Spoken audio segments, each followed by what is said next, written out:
Assalamualaikum warahmatullahi wabarakatuh. Sampurasun. Wilujeng siang kasadayana. Uih deui sareng abdi Cynthia Dewi Fatimah di acara Mahapati Televisi.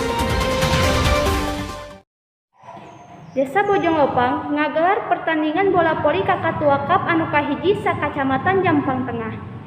Eta pertandingan diayakeun pikeun ngarojong sportivitas tim voli sakacamatan Jampang Tengah anu diiringan ku sasabaraha hiji tim voli Jampang Tengah. Dina tanggal 4 Februari anu kaliwat, Kakatua Cup ngagelar pertandingan bola voli sakecamatan Jampang Tengah. Ieu kagiatan diayakeun di desa satempat, pikeun ngareah-reah sareng ngajunjung sportivitas. Nuturkeun katerangan ti para pamilon, ieu kagiatan teh nembe diayakeun taun ieu. Dihareup ieu kagiatan bisa jadi pamecut ka tim voli Jampang Tengah supaya tiasa ngiringan. Aya sababaraha hiji tim voli di Jampang Tengah anu ngirimkeun wawakilna. Anu pinunjul meunang di kagiatan Kakatua Cup eta nyaeta tim voli Semanjat tim A. Pikeun leuwih rinci deui, hayu urang tingali wawancara ti Syifa Nur Fauziah ka salah saurang pamaen. Syifa, kumaha siap? Siap.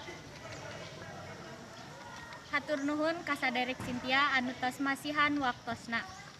Abdi ayeuna atos sareng salah sahiji pemain tim volleyball ti Semanjat A. Nyaeta Teh Rima Andara.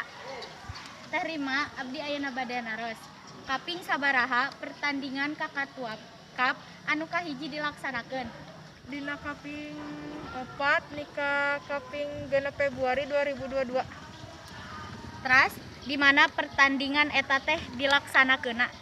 Nu pastina mah di tempatna di lapang Bojong Lopang. Leres teu tim Semanjat A jadi juara kahiji dina perlombaan eta? Leres tim Semanjat A Putri jadi juara hiji ngelehkeun tim PGRI. Kumaha pesen kanggo pertandingan Kakatua Cup anu salajengna? Hoyong janten leuwih maju, leuwih kompak deui mainna jeung nu pasti leuwih eta kitu leuwih seueur deui. Nuhun ka Teh Rima Andara, hapunten tos ngawagel waktosna. Ayeuna ku abdi disanggakeun deui kanu aya di studio nyaeta Cynthia Dewi Fatimah. Hatur nuhun ka Syifa Nur Fauziah anu tos ngawawancara salah sahiji pemain voli ti Semanjat tim A. Mung sakitu informasi ti Mahapati Televisi. Abdi Cynthia Dewi Fatimah undur diri. Wassalamualaikum warahmatullahi wabarakatuh.